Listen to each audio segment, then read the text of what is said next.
எங்ககிட்ட வந்து ஒரு கிளைண்ட் வந்திருந்தாங்க. அவங்க வந்து இந்த மாதிரி யூடியூப் இது எல்லாமே பார்த்துட்டு விக்ரஸான எக்ஸசைஸ் பண்ண ஆரம்பிச்சிட்டாங்க. ஒரு 3 months off C section leave. But அதுக்கப்புறம் எங்ககிட்ட வந்து செஷன் ஜாயின் பண்ணும்போது நம்ம கேட்கும் போது தான் தெரியுது அவங்களுக்கு டயசிஸ் ரெக்டா இருந்திருக்கு. அதாவது அந்த மசில் செப்பரேஷன் இருந்திருக்கு. ஸோ அது இருந்ததுனால அவங்க நிறைய கிரன்ச்சஸ், நிறைய ஆப் ஒர்க் அவுட்ஸ் பண்ணி இப்போ சில பேர் பார்த்தீங்கன்னா வீட்டில் ஒரு ஆஸ்தான இடம் இருக்கும்.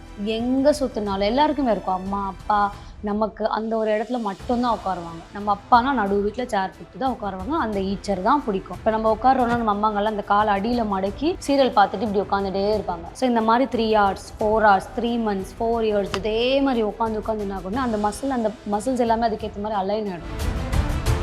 ஆட்டோமியூன் டிசீஸ்ன்னு சொல்லுவாங்க. முடக்குவாதம், ரொமேட்டட் ஆர்த்ரைட்டிஸ், இந்த சமந்தாக்கெலாம் இருந்துச்சுல்ல, அது எல்லாமே ஆட்டோமியூன் டிசீஸ் தான்.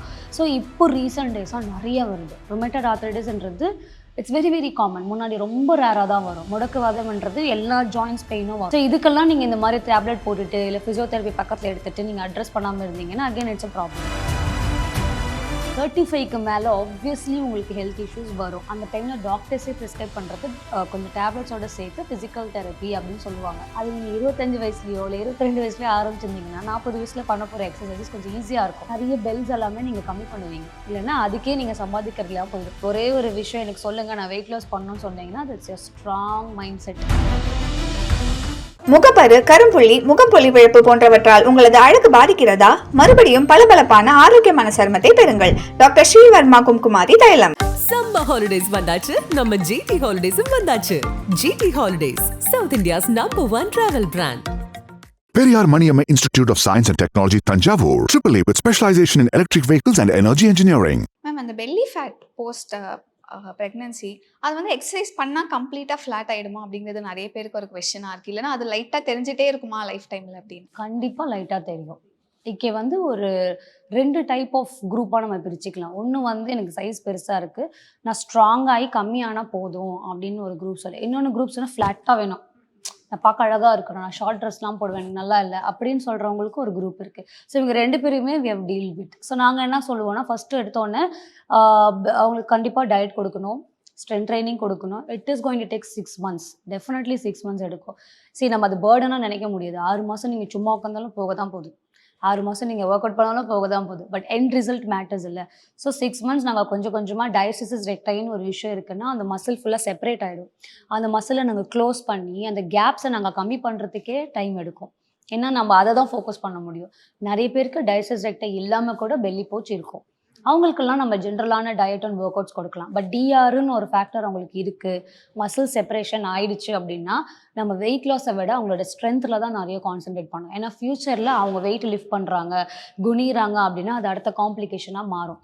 ஸோ அதை நம்ம ப்ராப்பராக அவங்களுக்கு கைட் பண்ணிடணும். நீங்கள் நினச்ச மாதிரி டக்குன்னு வெயிட் லாஸ் பண்ண முடியாது, பண்ணலாம். பட் அது பண்ணிங்கன்னா ரிஸ்கி. முன்னாடியே நம்ம அவங்களோட மசில்ஸை செப்பரேஷனை கொஞ்சம் கம்மி பண்ணணும், கேப்பை. ஸோ அதுக்கப்புறம் தான் பேசிக் ஒர்க் அவுட்ஸ், டயட் எல்லாமே பண்ணணும். இதெல்லாம் பண்ணிங்கன்னா 6 months to 1 year கிட்டத்தட்ட எடுக்கும். அவங்க 100 kgs மேலே இருக்குன்னா ஹவு டு யூ எக்ஸ்பெக்ட் 3-4 monthஸில் ரிசல்ட் காட்டுறதுக்கு? முடியாதில்ல. சாப்பிட்டு வெயிட் போடுறவங்க கூட நம்ம நல்லா ஓட வச்சு எல்லாம் பண்ணிடலாம். பட் ஒரு பெரிய இதுலேருந்து வெளில வந்திருக்காங்கன்னா அவங்க மென்டலி ஃபிசிக்கலி ரொம்ப ட்ரெயின் ஆகிருப்பாங்க. அவ்வளோ ஃபாஸ்ட்டாக நம்ம புஷ் பண்ண முடியாது. So minimum 6 months to 1 year எடுக்கும். பட் அந்த மாதிரி கிளைண்ட்ஸ் நிறைய கிளைண்ட்ஸ் வந்து கண்டிப்பாக கேட்பாங்க. அவங்கள அதாவது புரிய வச்சுருவோம். நீங்கள் 3 மாதம் 4 மாதம்லாம் நினச்சிங்கன்னா வராது. 6 monthஸில் you can hardly reduce like 10 to 12 kgs ஹெல்த்தியாக. பட் நீங்கள் அந்த குறைக்கிற கஷ்டமே தெரியாது. 6 மாதமும் கஷ்டப்பட்டு ஃபுல் டயட்டில் இருந்து நீங்கள் பண்ணுறது ரொம்ப கஷ்டம். ஒரு சஸ்டெயினபிளான ஒரு டயட்டில் இருந்து வீட்டில் சாப்பிட்ற அதே ஃபுட்டு நம்மளும் சாப்பிட்டு என்ஜாய் பண்ணிவிட்டு நீங்கள் வெயிட் லாஸ் பண்ணும்போது அது பெருசாக கஷ்டமாக தெரியாது. அண்ட் நல்லா வெயிட் லாஸ் பண்ணிட்டீங்க, நல்லா டம்மி நல்லா டைட் ஆகிடுச்சு, ஆனால் ஸ்கின் மட்டும் லூஸாக இருக்குன்னா அதுக்கு நீங்கள் டம்மி டக் சர்ஜரிஸ் பண்ணிக்கலாம். அதுவும் எண்ட் ரிசல்ட் தான். நீங்கள் ரொம்ப பியூட்டிஃபுல்லாக இருக்கணும்னு எதிர்பார்த்து நம்ம இதுவும் பண்ணலாம் அப்படின்னு வந்திருக்காங்க நிறைய பேர். நம்ம நிறைய ஹாஸ்பிட்டல்ஸோட டைப்ஸ் வச்சுருக்கோம். ஸோ அங்கேயுமே எடுத்தோன்னே டம்மி டக் ஒத்துக்க மாட்டாங்க. ஃபஸ்ட்டு ஸ்ட்ரென்தனிங் பண்ணிட்டு வாங்க, 6 months நல்லா க்ரூம் பண்ணிவிட்டு அந்த ஸ்கின்னு மட்டும் தான் நம்ம சாகினஸ், அந்த லூசினஸ் ஆஃப் த ஸ்கின் மட்டும் தான் நம்ம காஸ்மெட்டாலஜி அந்த சர்ஜரி பண்ண முடியும். ஓகே மேம், இப்போ இவ்வளோ நம்ம எல்லாமே ஃபாலோ பண்ணுறோம். சூன் மேபி ஒரு 2 yearsக்கு அப்புறம் வந்து we are planning for second pregnancy அப்படின்னா அதுக்கு வந்து ஜஸ்ட் இவ்வளோ விக்ரஸாக இல்லாமல் மைல்டாக எல்லாம் பண்ணாலே போதும். கண்டிப்பாக இவங்க இதெல்லாம் பண்ணி செகண்ட் ப்ரெக்னன்சி எடுக்கும்போது ஈஸியாக இருக்கும். இவ்வளோ பெரிய டம்மி இருக்காது. அவங்களுக்கே தெரியும் என்ன சாப்பிடணும், என்ன சாப்பிடக்கூடாது. ஃபர்ஸ்ட் இஸ் ஆல்வேஸ் லைக் ரொம்ப பேம்பர்ட் கிட் ஆயிடுவாங்க. ஸோ நம்ம சொன்னாலும் அவங்களுக்கு பெருசா கேட்க மாட்டாங்க. அதுக்கப்புறமா அவங்களுக்கு செகண்ட் ப்ரெக்னன்சி எல்லாமே அவங்க ப்ரூவ் ஆயிடுவாங்க. என்ன சாப்பிடணும், என்ன சாப்பிடக்கூடாது, எப்படி ஹேண்டில் பண்ணணும். செகண்ட் மந்த்லேருந்து எக்ஸசைஸ் ஸ்டார்ட் பண்ணிடுவாங்க. ஸோ அந்த மாதிரி. இப்போ அந்த ஃபர்ஸ்ட் பிரெக்னன்சி டைம்ல பண்ற எக்ஸசைஸ் இட் இஸ் லைக் ஒரு ஃபவுண்டேஷன் மாதிரி. கண்டிப்பா. அதுக்கப்புறமாவும் அவங்க கன்டின்யூ பண்ணுவாங்க. ஓகே ஓகே ஸோ ஆனா ஒரு 1 இயர் கேப்குள்ள பிரெக்னென்ட் ஆகும்போது தான் அகைன் கஷ்டம். Okay ma'am. அந்த செசரியன் பற்றி பேசும்போது ஐ திங்க் இன்னொரு முக்கியமான விஷயம் நான் மறந்துட்டேன். என்னன்னா எந்த டைமில் லைக் வந்து நமக்கு வந்து இந்த விஷயம் வந்து கொஞ்சம் விக்ரஸாக போகுது, நமக்கே நம்மளோட பாடி சப்போர்ட் ஆகலை அப்படிங்கிறது தெரிஞ்சு எப்போ சடனாக வந்து ஸ்டாப் பண்ணல, ஏதாவது ஒரு complication? I'll tell you an example. எங்ககிட்ட வந்து ஒரு கிளைண்ட் வந்திருந்தாங்க. அவங்க வந்து இந்த மாதிரி யூடியூப் இது எல்லாமே பார்த்துட்டு விக்ரஸான எக்ஸசைஸ் பண்ண ஆரம்பிச்சிட்டாங்க. ஒரு 3 months ஆஃப் சி செக்ஷன்லேயே. பட் அதுக்கப்புறம் எங்ககிட்ட வந்து செஷன் ஜாயின் பண்ணும்போது நம்ம கேட்கும்போது தான் தெரியுது அவங்களுக்கு டயசிஸ் ரெக்டா இருந்திருக்கு. அதாவது அந்த மசில் செப்பரேஷன் இருந்திருக்கு. ஸோ அது இருந்ததுனால அவங்க நிறைய க்ரன்ச்சஸ்ஸு, நிறைய ஆப் ஒர்க் அவுட்ஸ் பண்ணி அந்த மசில் வந்து நம்மளோட ஸ்டமக்கை ப்ரொடெக்ட் பண்ணணும், உள்ளே இருக்கிற ஆர்கன்ஸை. அதுதான் அதோட ஆக்சுவல். இப்போ அதில் செப்பரேட் ஆகிடுச்சுன்னா உள்ளே இருக்கிற ஆர்கன்ஸ் ஒன்று ஒன்றா வெளியே வந்துடும். அதுதான் ஹெர்னியா. ஸோ அந்த இன்டெஸ்டைன் வெளியில் வர்ற அளவுக்கு ஷி ஹஸ் ஒர்க்ட் அவுட். அது நாங்கள் ஃபைண்ட் அவுட் பண்ணி இமீடியட்டாக அந்த ஹெர்னியாக்கு இப்போ தான் ஸ்டார்டிங் ஸ்டேஜ் இருக்குது. அப்போ அவங்களுக்கு கோர் ஸ்ட்ரென்தனிங்லாம் பண்ணி அதில் சில கிளைண்ட்ஸ்லாம் பார்த்தீங்கன்னா சி செக்ஷன் ஹீலே ஆயிருக்காது. நல்லா ஒர்க் அவுட்ஸ் பண்ணி பெல்விக் பெயின் வர ஆரம்பிச்சிடும். ப்ளீடிங் இருக்குன்னா அதை அவங்க கண்டுக்காமல் அப்படியே ஒர்க் அவுட் பண்ணுறது. ஸ்டிச்சஸில் கொஞ்சம் ப்ராப்ளம் இருந்திருக்கும். இது எல்லாமே இருக்கும். யூட்ரஸ் ப்ரொலாப்ஸ் இருக்குது அப்படின்னா அவங்க ஒர்க் அவுட்ஸ் பண்ணிங்கன்னா சில விக்ரஸான ஒர்க் அவுட்ஸ் பண்ணும்போது அது அக்ரிவேட் ஆகிடும். இது எதுவுமே தெரியல. இதெல்லாம் வெளியே வந்துட்டு அப்புறமா தான் சொல்லுவாங்க. ஸோ இந்த மாதிரியும் இருக்கும். இந்த மாதிரிலாம் சிம்டம்ஸ் இருந்துச்சுன்னா இம்மீடியட்டாக நீங்கள் ஸ்டாப் பண்ணி கைனக்கோட ஒப்பீனியன் எடுக்கணும். Ma'am pregnancy and post pregnancy நிறைய பேசணும். இப்போ இன் ஜென்ரல் விமன் ஹெல்த் பற்றி யூஸ்வலாக நிறைய விமனுக்கு இருக்க problem is low back pain, knee pain. இதுக்கு என்னென்ன காசஸ் இருக்குது, என்னென்ன லைஃப் ஸ்டைல் சேஞ்சஸ் ஃபஸ்ட் நம்ம என்னென்ன பண்ணலாம்? சரி, லோ பேக் பெயின் மோஸ்ட்லி விமென்ஸ்க்கு இருக்குதான். அதே மாதிரி ஐடியில் ஒர்க் பண்ணுறவங்க, சிட்டிங் ஜாப், பொதுவாகவே சிட்டிங் ஜாப், ஒரு ஷாப்பில் உட்காந்துட்டு இருக்காங்க, அந்த மாதிரி பீப்புள்ஸ்க்கு இருக்கும். அண்ட் நிறைய சேல்ஸ் பர்சனுக்கு இருக்கும். அண்ட் நிறைய ட்ராவல் பண்ணுறாங்க அப்படின்னா பைக்கில் ட்ராவல் பண்ணுறாங்கனாலுமே பேக் பெயின் வரும். So too much of sitting, too much of standing, இது ரெண்டுமே இருந்துச்சுனாலே பேக் பெயின் கண்டிப்பாக வரும். ஆடட் ஃபேக்டர் என்னென்னா நீங்கள் வெயிட் போடுறீங்க, 6 மாதத்தில் ஒரு 10 கிலோ மேலே நீங்கள் போட்டுட்டு வரீங்கன்னா கண்டிப்பாக முட்டி வலி, பேக் பெயின் வரும். அது தாண்டிங்கன்னா ஆங்கிள் பெயினும் வரும். ஸோ அப்போ பெயின் வந்துச்சுன்னு நீங்கள் சொல்லக்கூடாது. நீ வெயிட் போடும் போதே நீங்கள் கான்ஷியஸ் ஆகிடும் உங்களுக்கு பெயின் வரப்போகுதுன்னு. யூ ஹேவ் டு ஸ்டாப் ஈட்டிங்கோ இல்லை ரெடியூஸ் ஈட்டிங்கோ அந்த மாதிரி கொஞ்சம் வெயிட் லாஸ் பற்றி நீங்கள் கான்சென்ட்ரேட் பண்ணணும். ஸோ பேசிக்காக நாங்கள் என்ன சொல்லணும்னா பாஸ்டர் இஸ் கண்டிப்பாக ரொம்ப ரொம்ப இம்பார்ட்டன்ட். பாஸ்டர் பட் இப்படி தான் உட்காரணும், இப்படி இந்த ஆங்கிளில் தான் இருக்கணும்ன்ட்டு மாதிரி கிடையாது.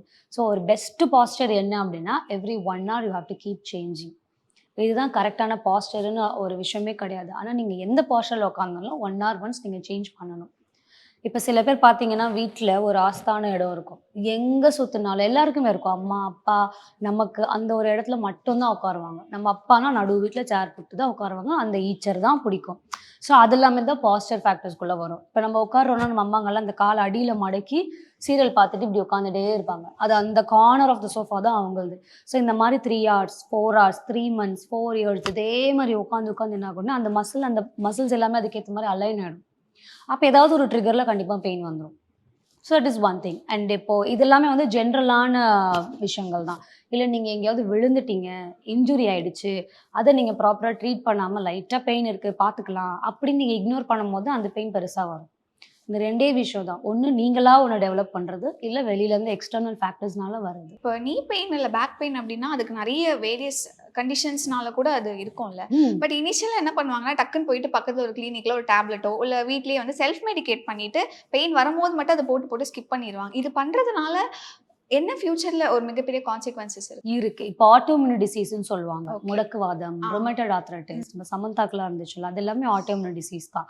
ஸோ இப்போ ரீசெண்ட் டேஸாக நிறைய வருது. ரொமேட்டட் ஆர்த்ரைட்டிஸ்ன்றது இட்ஸ் வெரி வெரி காமன். முன்னாடி ரொம்ப ரேராக தான் வரும். முடக்குவாதம்ன்றது எல்லா ஜாயின்ஸ் பெயினும் வரும். ஸோ இதுக்கெல்லாம் நீங்கள் இந்த மாதிரி டேப்லெட் போட்டுட்டு இல்லை ஃபிசியோதெரப்பி பக்கத்தில் எடுத்துகிட்டு நீங்கள் அட்ரஸ் பண்ணாமல் இருந்தீங்கன்னா again it's a problem. So நீங்கள் எல்லாருமே பெயின் வரும்போது எடுத்தோடனே எல்லா காம்ப்ளிகேஷன்ஸும் யோசிக்க மாட்டாங்க. நீங்கள் ட்வைஸ் த்ரைஸ் ஃபிசியோதெரப்பி பண்ணுறீங்க, இல்லை டேப்லெட்ஸ் எடுத்து சாப்பிட்றீங்க, போன வழி திரும்பி வந்துட்டு இருக்குன்னா then you have to check. டெஃபினட்டாக நீங்கள் ஆர்த்தோகிட்ட போய் எல்லாம் பிளட் ஒர்க்கும் எடுக்கணும். ஒரு 3 வாட்டிக்கு மேலே நீங்கள் டேப்லெட் போட்டோம் சரியாகாத பட்சத்தில் எஸ் டெஃபினட்டாக சம்திங் இஸ் ராங் அப்படின்னு நீங்கள் ஜட்ஜ் பண்ணணும். இப்போ எப்படி நம்ம ஃபீவர் வந்துச்சுன்னா ஒரு 2-3 வாட்டி டேப்லெட் எடுக்கிறோம், இன்ஜெக்ஷன் போடுறோம், சரியாகலன்னு அடுத்த ஸ்டெப்பு பிளட் டெஸ்ட் எடுக்கிறோம்ல, என்ன வைரல் இன்ஃபெக்ஷன் ஆயிருக்குன்னு செக் பண்ணுறோம்ல, சேம் லைக் தட். ஸோ எல்லா ஜாயின்ஸும் பெயின்ஃபுல்லாக இருக்குது, நீங்கள் எதுவுமே பண்ணலை, வீட்டில் சும்மா தான் இருக்கிறீங்க, இல்லை என்னோட ஒர்க் அவ்வளோ எக்ஸாஸ்டிங்காக இல்லை, இருந்தாலும் எனக்கு அன்யூஷுவலாக ஜாயின்ட் பெயின் வருது, ஏர்லி மார்னிங் விரலெல்லாம் ரொம்ப ஸ்டிஃபாக இருக்குது, முட்டி வலி வருது, அடிப்படாமலே 2 எல்போஸும் பெயின் தெரியுது, எல்லாம் சிமெட்ரிக்கலாக வரும், 2 முட்டி 2 எல்போ 2 ஷோல்டர் அப்படி வந்துச்சுன்னா டெஃபினட்டாக ஆட்டோமின் டிசீஸ் இருக்கலாம், ஆர்த்ரைட்டிஸாக இருக்கலாம். Okay ma'am. இப்போ சில ஹோம் மேக்கர்ஸ் எல்லாம் லைக் வீட்லேயே இருப்பாங்க, அவங்களுக்கு ஏதாவது லைக் ஒரு மைல்டு ஒர்க் அவுட்ஸ் எல்லாம் மைல்டு எக்ஸசைஸ் ஏதாவது சொல்லணும் அப்படின்னு அதை சஜஸ்ட் பண்ணுங்க. ஃபஸ்ட்டு வாக்கிங் போகணும், ப்ரொவைடட் முட்டி வலி இருக்கக்கூடாது. முட்டி வலி இருந்துச்சுன்னா தயவு செஞ்சு வாக்கிங் போகாதீங்க. அதை இக்னோர் பண்ணிட்டு வாக்கிங் போகும்போது தான் முட்டி தேய் இன்னும் பெயின் அதிகமாகிடும். அதே மாதிரி முட்டியில் இந்த கட்டக் கட்டக்குன்னு சவுண்ட் வந்துச்சுன்னா அவங்களுக்குமே நாங்கள் வாக்கிங் சொல்ல மாட்டோம், ஸ்ட்ரென்த் ட்ரைனிங் தான் பண்ணணும். So that is one thing. So நீங்கள் ஒரு ஹோம் மேக்கராக இருக்கீங்க, உங்களுக்கு வெளில போக பிடிக்கல, இல்லை போக விடலை அப்படின்னா ஒரு பேசிக் வாக்கிங்லேருந்து ஸ்டார்ட் பண்ணுங்கள். அண்ட் யூடியூப்பில் பார்த்தீங்கன்னா ஹோம் மேக்கருக்குன்னு எக்ஸசைசஸே இருக்குது. நம்ம இப்படி தலை அஜித்தோட ட்ரைலர்லாம் வந்துச்சுன்னா எப்படி போய் பார்க்குறோம், அது மாதிரி யூடியூப்பில் டைப் பண்ணுங்கள், 10 minutes full body work out at home அப்படின்னு போட்டிங்கன்னா வரும். ஸ்ட்ரெச்சஸ் பண்ணுறதுலாம் டைம் இருக்கா, இருக்குது. பிகினர் ஃப்ரெண்ட்லினா பிகினர் ஃப்ரெண்ட்லியாக இருக்குது, இல்லை 45 minutes இருக்குன்னா 45 minutes டைம் இருக்குது. ஸோ நம்ம ஜென்ரலாக சொல்கிறத விட இந்த மாதிரி ஒரு டிப்ஸ் கொடுத்தா இது வில் பி யூஸ்ஃபுல். ஒரு ஹவுஸ் ஒய்ஃப்க்கு என்னெல்லாம் மசில் ஸ்ட்ரெயின் ஆகும்னு இருக்குல்ல, பேக் ப்ராப்ளம் இருக்கும், நிறைய நின்னதுனால காஃப் பெயின் இருக்கும், ஹீல் பெயின் இருக்கும், நிறைய வெசல் வாஷிங், குக்கிங், இது எல்லாமே ஷோல்டர் பெயின் இருக்கும். அதுக்கு ஏற்ற ஸ்ட்ரெச்சஸும் கரெக்டாக தெளிவாக போட்டிருப்பாங்க. ஸோ அதை நீங்கள் பார்த்துட்டு வீக்லி 3 times பண்ணாலும் போதும். Okay yeah ma'am. இன்னொரு முக்கியமான விஷயம் இஸ் லைக் ப்ளோட்டிங் அப்படிங்கிறது வந்து நிறைய பேர் என்ன நினச்சிப்பாங்கன்னா தொப்பை போல இருக்குது நமக்கு அப்படின்னு நினச்சிட்டு அது நோக்கி அதுக்கான விஷயங்கள் பண்ண ஆரம்பிச்சிடுவாங்க. இது கரெக்டாக எப்படி டிஃப்ரென்ஷியேட் பண்ணுங்க மேம்? ப்ளோட்டிங்னா நிறைய பர்பிங்ஸ்லாம் இருக்கும், ஏப்போ விட்டுட்டே இருப்பாங்க, அந்த மெட்டபாலிசம் ரொம்ப கம்மியாக இருக்கும், அந்த செரிக்கிற தன்மை இருக்காது. இதெல்லாம் இருந்தாலே நீங்கள் ஈஸியாக ஜட்ஜ் பண்ணலாம், இது கேஸ்ட்ரிக் இஷ்யூஸ் தான், இது ப்ளோட்டிங் தான் அப்படின்ட்டு. ஹோம் ரெமெடிலேயே நீங்கள் ஸ்டார்ட் பண்ணிக்கலாம். இல்லை எதுவுமே பண்ணாமல் செடென்ட்ரியாக இருக்கிற பீப்புளுக்கும் ப்ளோட்டிங் இஷ்யூஸ் இருக்கும். ஓகே, எதுவுமே பண்ணாமல் இருக்காங்கன்னா இருக்கும். இப்போ அவங்கெல்லாம் ஒரு பேசிக் வாக்கிங் போனாலே சரியாயிடும். ஆனால் அதை அவங்க பண்ணாமல் நல்லா டேப்லெட்ஸ் போட்டு இன்னும் அக்ரிவேட் பண்ணிட்டு இருப்பாங்க, கண்டது சாப்பிட்டு. ஸோ அதெல்லாம் இல்லாமல் ப்ளோட்டிங் இருக்குனாலே ஸ்டார்ட் ஒர்க்கிங் அவுட். நல்லா பிரிஸ்க் வாக் போயிட்டு வாங்க, ஒரு ஜம்பிங் ஜாக்ஸ் கொஞ்சம் ஒரு 30-20 பண்ணுங்க, எந்த பெயினும் இல்லாமல் இருக்குமோன்னு சொல்கிறேன். ஸோ இதெல்லாம் பண்ணாலே நல்லா தெரியும். Right ma'am. Walking I think எல்லா விஷயத்துலையுமே ரொம்ப க்ரூஷியலாக இருக்குது. இப்போ எல்லாருக்கும் இருக்க டவுட்ஸ் என்னென்னா, இவ்வளோ டைமுக்கு நான் இவ்வளோ தூரம் நடக்கணுமா, இல்லைனா இந்த டிஸ்டன்ஸ் நான் கவர் பண்ணால் போதுமா அப்படிங்கிறது தான் டவுட்டு. ஆவரேஜாக எவ்வளோ நான் நேரம் வாக் பண்ணணும், எவ்வளோ கிலோமீட்டர் கவர்? ஓகே, ஸோ இந்த கொஸ்டின் வந்து ரொம்ப ஜென்ரலைஸ்டு. பட் இன்னும் நான் சிம்பிளிஃபைடாக சொல்கிறேன். நீங்கள் வாக்கிங் ஸ்டார்ட் பண்ண போகிறீங்கன்னு ஆரம்பிச்சிட்டிங்கன்னா ஃபஸ்ட்டு நீங்கள் வாக் பண்ணும் போதோ இல்லை எனி எக்ஸசைஸ் நீங்கள் சூஸ் பண்ணும் போது எந்த பெயினும் இருக்கக்கூடாது. நீங்கள் எனி எக்ஸசைஸ் ட்ரிகர் ஆச்சுன்னா அப்போ அந்த எக்ஸசைஸ் உங்களுக்கு இல்லைன்னு அர்த்தம். Rule number 1. ரூல் நம்பர் 2, நீங்கள் வாக்கிங் ஸ்டார்ட் பண்ண போகிறீங்க அப்படின்னா ஃபஸ்ட்டு 15 to 20 minutes தான் நீங்கள் வாக் பண்ணணும். வீக்லி ஒரு 3 days ஸ்டார்ட் பண்ணுங்கள். எங்களால் தெரியும் நீங்கள் 1 hour கூட பண்ணுவீங்க, பட் அப்படி பண்ண வேண்டாம். 15 to 20 minutes, இதெல்லாம் எஸ்பெஷலி எல்டர்லி பீப்புள் ஸ்டார்ட் பண்ணுறாங்க, டாக்டர் சொல்கிறாங்கன்னா மேபி இதை எடுத்துக்கலாம். 15-20 minutes வீக்லி 3 days. இது நல்லா கோப்பப் பண்ண முடியுது, எனக்கு எந்த பெயினும் இல்லை, ஓகே அப்படின்னும் போது அந்த 30 minutes 45 minutes மாற்றுங்க. ஒரு நாள் விட்டு ஒரு நாள் போங்க. அதுக்கப்புறம் 1 hour மாற்றுங்க, எவ்ரிடேவாக மாற்றுங்க. இந்த மாதிரி ஸ்டெப் பை ஸ்டெப்பாக தான் நீங்கள் போகிற மாதிரி இருக்கும். ஒரு வாக்கிங்கே நீங்கள் சூஸ் பண்ணாலும்.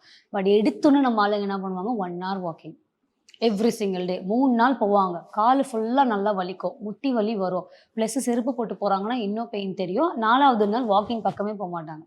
அகெயின் ஒரு லாங் பேக். அது கடைசியில் எப்படி வந்து சொல்லுவாங்கன்னா, நான் என்ன பண்ணாலும் வலிக்குது, பட் நீங்கள் எப்படி பண்ணுறீங்கன்னு ஒரு மேட்ரு இருக்குல்ல. ஸோ அந்த மாதிரி ஐ திங்க் நீங்கள் சொன்ன மாதிரி கரெக்டான விஷயங்கள் ஐ திங்க் கரெக்டான கொஞ்சம் கொஞ்சமாக தான் நம்ம ஸ்டார்ட் இப்போ ஜூமா ஆரம்பிக்கிறீங்கன்னா 20 minutes வீக்லி 3 days, அப்புறம் வீக்லி 4 days, அப்புறம் வீக்லி 5 days, அப்புறம் 40 minutes to 1 hour மாற்றுங்க. செக் பண்ணிகிட்டே இருக்கணும் உங்கள் பாடியை. அது எந்த டாக்டராலும் சொல்ல முடியாது. You can only experiment. Okay ma'am. Zumba again ஒரு 50 to even 60 yearsல இருக்கிறவங்க கூட லைக் அது பண்ணலாமா? தாராளமாக பண்ணலாம், எல்லாருமே பண்ணலாம். ஆனால் 2 days 3 days தான். இப்போ ஜூமா இன்ஸ்ட்ரக்டர்ஸ் ஸ்ட்ரென்த் ட்ரைனிங் தான் கொடுக்குறாங்க. பிகாஸ் அவங்களுக்கும் அந்த இம்பார்ட்டன்ஸ் தெரிஞ்சிச்சு. சும்மா நம்ம டான்ஸே சொல்லி கொடுத்துட்டு இருக்க முடியாது, அது ஃபுல்லாகவே கார்டியோவில் போகுது அப்படின்னு சொல்லிட்டு கொஞ்சம் ஸ்ட்ரென்த் ட்ரைனிங் ஆட் பண்ணுவாங்க. மேம் லாஸ்ட்லி எல்டர்லி விமன் அவங்களுக்கு வந்து ஐ திங்க் இந்த ஆஸ்டியோபோரோசிஸ் அப்படிங்கிறது கொஞ்சம் காமனாக இப்போ நிறைய கேள்விப்படுறோம். ஸோ அதுக்கு என்னென்ன மாதிரியான விஷயங்கள் ஃபாலோ பண்ணுங்க? ஆஸ்டியோபோரோசிஸ் அப்படின்னாலே போன் டென்சிட்டி கம்மியாயிட்டு இருக்குன்னு அர்த்தம். அது எல்டர்லி பீப்புள் இல்லைனாலுமே 35-40 கிட்டலேருந்து ஸ்டார்ட் ஆகிடும். ஸோ ஆஸ்டியோபோரோசிஸை கரெக்ட் பண்ணணும்னா ஃபுட்டுலேயோ டேப்லெட்லேயோ பண்ண முடியாது. இது வெறும் சப்ளிமெண்ட் தான், பூஸ்ட் பண்ணும் அவ்வளோதான். But otherwise strength training is very important. Again coming back to the same thing. நம்ம எல்டர்லி பீப்புளுக்கு இங்கே வந்து ஃபுல் பாடி ரீஹேப் அப்படின்னு ஒன்று இருக்குது. அதாவது ஒரு நாள் அப்பர் பாடி, ஒரு நாள் லோவர் பாடி, ஒரு நாள் கோரு, ஒரு நாள் கொஞ்சம் கார்டியோ, இது எல்லாமே 60 இயர்ஸ் ப்ளஸ்லாம் வந்து இங்கே பண்ணிட்டு போவாங்க. இங்கே இருக்கிற எல்லா மிஷின்ஸும் யூஸ் பண்ண வைப்போம். ஸோ நீங்கள் எவ்வளோக்கு எவ்வளோ ஸ்ட்ரென்த் ட்ரைனிங் பண்ணுறீங்க, வெயிட்ஸ் லிஃப்ட் பண்ணுறீங்களோ அந்த போன் டென்சிட்டி இம்ப்ரூவ் ஆகும். பிளட்லேருந்து அழகாக அப்சர்வ் பண்ணி உங்கள் போன் டென்சிட்டி இம்ப்ரூவ் ஆச்சுன்னா போன் ஸ்ட்ராங்காக இருக்கும், ஃப்ரெஜைலாக இருக்காது. நம்மளுக்கு எத்தனை பேர் வயசானவங்க கீழே விழுந்த உடனே போன் ஃப்ராக்சர் ஆகிடும், அதுக்கப்புறம் பெட்ரிடன் ஆவாங்க, அதுக்கப்புறம் தான் அவங்க டெத் ஆவாங்க. இதுதான் அந்த சைக்கிள். ஆஸ்டியோபோரோசிஸை நம்ம கண்டுக்காமல் விட்டுட்டோம்னா போகிற வழியிலேயே எதுவும் பெருசாக ஒரு மேஜரான இன்சிடென்ட் இல்லைனாலுமே லைட்டாக ரெஸ்ட் ரூமில் விழுறது தான் காமனாக இருக்கும். இப்போ அதெல்லாமே எல்லாருமே நல்லா தெளிவாயிட்டாங்க. ஸோ நல்ல ஸ்ட்ரென்த் ட்ரைனிங் எல்டர்லி பீப்புளுக்கு அவங்க பண்ணுறாங்களோ இல்லையோ அவங்க வீட்டில் இருக்கிற அம்மா அப்பாவுக்கு கொண்டுட்டு வந்து இங்கே சேர்த்து விட்டுறாங்க. அண்ட் இன்னொரு விஷயம் வந்து நான் கேட்கணும், ஐ திங்க் நீங்கள் திட்டுவீங்கன்னு நினைக்கிறீங்க. பிகாஸ் நிறைய இந்த இன்ஸ்டா ரீல்ஸ் எல்லாம் பார்க்கணும்ல, அம்மா அண்ட் இந்த சைட் பொண்ணு இருப்பாங்க. லைக் அம்மா வந்து நின்றுட்டே வந்து சப்பாத்தி அப்படியே போடுவாங்க, பொண்ணு வந்து பக்கத்தில் அப்படியே உட்காந்துருப்பாங்க. பிகாஸ் அதுதான் இப்போ கரண்ட் ஜென்ரேஷனோட இதுன்னு நினைக்கிறேன். அது வந்து உங்ககிட்ட வந்து எனக்கு ஒரே ஒரு எக்ஸசைஸ் மேம் எல்லா பிரச்சனையும் சால்வ் ஆகணும் அப்படிங்கிற மாதிரி ஏதாவது இருந்துச்சுன்னா ப்ளீஸ். எதுவுமே கிடையாது, மைண்ட் செட் தான். அந்த ஒரே எக்ஸசைஸ் வந்து உங்களோட மைண்ட் செட். சரி என்ன சொல்கிறேன்னா 20 to 30 தான் உங்கள் லைஃப்பில் நீங்கள் என்னெல்லாம் பண்ணணும்னு நினச்சிங்களோ பண்ண முடியும். இப்போ நான் வந்து 29. ஓகே, நிறைய பேருக்கு என் ஏஜ் கூட தெரிஞ்சிருக்காது. இப்போ இன்னும் next month I'm gonna turn 30. But I can feel that pressure. இப்போ எனக்கு எல்லாமே நல்லா தான் இருக்குது, பட் ஆனால் முடிஞ்சிச்சு எங்கள் 20s, நம்ம எதுவுமே பண்ணலையே அப்படின்னு இருக்கும்போது அது ஒரு ஃபீல் நீங்கள் 27க்கு மேலே ஃபீல் பண்ணுவீங்க. அதனால ஃபீல் பண்ணாதீங்க, just give it a try. தயவு செஞ்சு ஸ்ட்ரென்த் ட்ரைனிங் பண்ணுங்கள். 35க்கு மேலே ஆப்வியஸ்லி உங்களுக்கு ஹெல்த் இஷ்யூஸ் வரும். அந்த டைமில் டாக்டர்ஸே ப்ரிஸ்கிரைப் பண்ணுறது கொஞ்சம் டேப்லெட்ஸோடு சேர்த்து ஃபிசிக்கல் தெரப்பி அப்படின்னு சொல்லுவாங்க. அப்போ டேரெக்டாக உங்களுக்கு 12th ஸ்டாண்டர்ட் சப்ஜெக்ட்லாம் எங்களால் கொடுக்க முடியாது. Even if you pay as 1 lakh per month எங்களால் பண்ண முடியாது. அப்போது எல்கேஜிலேருந்து தான் ஸ்டார்ட் பண்ணுற மாதிரி இருக்கும். டைம் வேஸ்ட் ஆகும், கண்டிப்பாக நிறைய எஃபர்ட்ஸ் போடுற மாதிரி இருக்கும். அந்த 40 வயசில் உங்களோட எஃபர்ட் போட சொல்கிறது எவ்வளோ கடுப்பாக இருக்கும் யோசிச்சு பாருங்கள். அது நீங்கள் 25 வயசுலையோ இல்லை 22 வயசுலையோ ஆரம்பிச்சிருந்தீங்கன்னா 40 வயசில் பண்ண போகிற எக்ஸசைசஸ் கொஞ்சம் ஈஸியாக இருக்கும். நிறைய பெல்ஸ் எல்லாமே நீங்கள் கம்மி பண்ணுவீங்க, இல்லைன்னா அதுக்கே நீங்கள் சம்பாதிக்கிறதுலாம் போயிடும். ஸோ ஒரே ஒரு விஷயம் எனக்கு சொல்லுங்கள், நான் வெயிட் லாஸ் பண்ணணும்னு சொன்னீங்கன்னா it's your strong mind set. Okay, again அந்த எழுந்து ஜிம் போகணும் இல்லைன்னா எழுந்து எக்ஸசைஸ் பண்ணணுங்கிறதே கொஞ்சம் லைட்டாக ஒரு சோம்பேறித்தனம் இருக்குல்ல மேம். நீங்கள் ஏதாவது ஹேக்ஸ் வச்சுருக்கீங்களா? கொஞ்சம் இந்த மாதிரி பண்ணி நம்மளே கொஞ்சம் நம்மளை பூஸ்ட் பண்ணிட்டு. ஆமாம், எல்லாருமே 365 டேஸும் வந்து பயங்கர மோட்டிவேட்டடாக இருக்க மாட்டாங்க. ஸோ நாங்கள் என்ன பண்ணுவோன்னா ப்ரீவியஸ் டேவே பிளான் பண்ணி வச்சுருவோம், என்ன பண்ண போகிறோம் அடுத்த நாளுன்ட்டு. இது சொல்லும் போது ரொம்ப சில்லியாக இருக்கும். அந்த டைமில் பண்ணிக்கலாம், ட்ரெஸ் தானே போட போகுது, அப்படி இருக்காது. நாளைக்கு என்ன ஃபஸ்ட்டு எடுத்தோன்னே மண்டே டு சாட்டர்டே நீங்கள் எங்கே போய் ஒர்க் அவுட் பண்ண போகிறீங்க, என்ன ஸ்கெடியூல் பண்ணியிருக்கீங்கன்னு எழுதி வச்சுக்கணும். இப்போ கூட என் ஃபோன் நோட்ஸில் எடுத்து பார்த்தீங்கன்னா மண்டே டியூஸ்டே வெனஸ்டே என்னென்ன மசில் குரூப் நான் டார்கெட் பண்ண போகிறேன், எப்போ கார்டியோ, எப்போ ஜாகிங், எல்லாமே நீட்டாக எழுதி வச்சுருப்பேன். அது ஃபஸ்ட்டு. செகண்ட் என்ன பண்ணணும்னா நைட்டே நீங்கள் டிசைட் பண்ணணும், எந்த க்ளோத்ஸ்லாம் எடுத்து வச்சிடணும் ரெடியாக உங்கள் கண்ணு முன்னாடி. ஷூஸு, ஒரு ட்ராக்கர், டிஷர்ட் முன்னாடி இருக்கணும். நாளைக்கு இந்த டைம் தான் போக போகிறோம், அது உங்களை மோட்டிவேட் பண்ணணும். தேர்டு, ரெண்டுமே பண்ணி உங்களுக்கு எதுவுமே ஆகலை, ஐயோ பெட்லேருந்து எழுந்திரிக்கணுமாச்சுன்னா எப்படியோ ஏஞ்சி ப்ரஷ் பண்ணுவீங்க, குளிப்பீங்க, சாப்பிடுவீங்க. அந்த ஃபஸ்ட்டு ஜிம் க்ளோத்ஸை போட்டுக்கோங்க. போட்டிங்கன்னா ஆட்டோமேட்டிக்காக இன்ட்ரெஸ்ட் வந்துடும், கண்டிப்பாக வந்துடும். அது போட்டுவிட்டு உங்களால் வீட்டில் இருக்க முடியாது. கண்டிப்பாக அது போட்டுட்டு நீங்கள் ரெடி ஆகும் போதே அது மோட்டிவேட் ஆகிடுவீங்க. அதுக்கப்புறம் ஜிம்முக்கு போகும்போது கூட மோட்டிவேஷன் இருக்காது. போய் நீங்கள் ஒரு ஸ்டெப் வைக்கும் போது அந்த அட்மாஸ்ஃபியர் பார்த்தோம், சரி வந்தாச்சு பண்ணி தானே ஆகணும். இப்படி தான் ஸ்டெப் பை ஸ்டெப்பாக 1 by 1 நீங்கள் பண்ணணும். ரைட் மேம், இந்த மோட்டிவேஷன் நான் எடுத்துக்கிறேன், நான் ட்ரை பண்ணுறேன். நான் நெக்ஸ்ட் வீக்கே வந்து இங்கே ஜாயின் பண்ணுறேன். பட் மேம் இந்த ஜிம் போயிட்டு வந்து ஒரு 1 வீக்லேயே வந்து டக்குன்னு காண முடியும் பார்த்து ஓகே இங்கே வெயிட் லாஸ் ஆயிருக்கா, இங்கே இருக்கா அப்படின்னு சொல்லிட்டுலாம் பார்ப்போம்ல. எவ்வளோ நாளுக்கு அப்புறம் நீங்கள் என்ன 1 வீக்காக வெயிட்டை போட்டீங்க, 1 வருஷம் 10 வருஷம் சேர்த்து வெயிட் இல்லை மேம், அது ஒரு எக்ஸைட்மெண்ட் இருக்கும்ல. ஓகே 1 வீக் நம்ம செம்மையாக எக்ஸசைஸ் பண்ணிட்டோம், அது எக்ஸைட்மெண்ட் இஸ் ஓகே.